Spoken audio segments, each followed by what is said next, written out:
Talking with Steve G, Jefferson football coach. After a tough loss tonight, Steve, they did their homework tonight. In the second half, they shut you out, and Brodhead Juda came out and beat you. Yep, they did a great job. Number 54, they put him on the opposite side of Zeke, and he played a great game. Their two inside linebackers were very impressive and went to the ball hard. And they wanted us to do something else besides, they have Zeke carry the load, and it forced us to make some adjustments. And we can't. When you play a good team, you can't turn it over in the red zone. And that was a huge mistake. And you just, high school football is a game of momentum, and we gave it all to them on that play. You came in tonight they had a 3-3 record, but this is a perennial power. Yep. I believe they were 22 years in a row, something like that. They've been in the playoffs, some amazing number.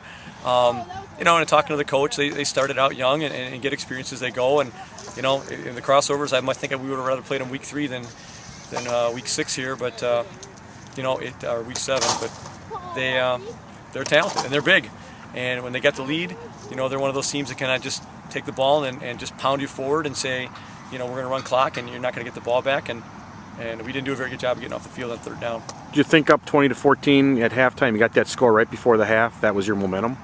That missed extra point. I was concerned about that. I figured they were gonna, that wasn't going to be the final score.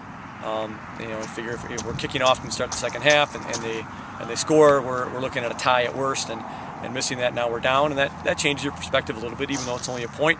But then we had a nice drive and think, okay, we're going to get back on the board and give them the ball back, and that was a little too much, I think, for us to overcome. Even down one, you try to get a stop here at midfield, and then 40, stopped the line of scrimmage, and he busted outside. Yeah, that was a crazy play. I mean, he's totally bottled up, but we just don't have anybody on the edge to close in on him, and got to give that kid credit. He found his way to an opening and took off, and again, explosive plays and turnovers are going to kill you, and you see the result tonight. Not knowing, what the rest of the conference did, but, if you don't win the conference title, you start focusing on first Whitewater and then the playoffs? Yep, and that's I said to the guys after the game. This is over. We can't control it. All we can control is how we play on Friday, and the second we get on the bus, we need to focus on what we're doing next Friday against Whitewater. Okay, thanks, Steve. Thank you.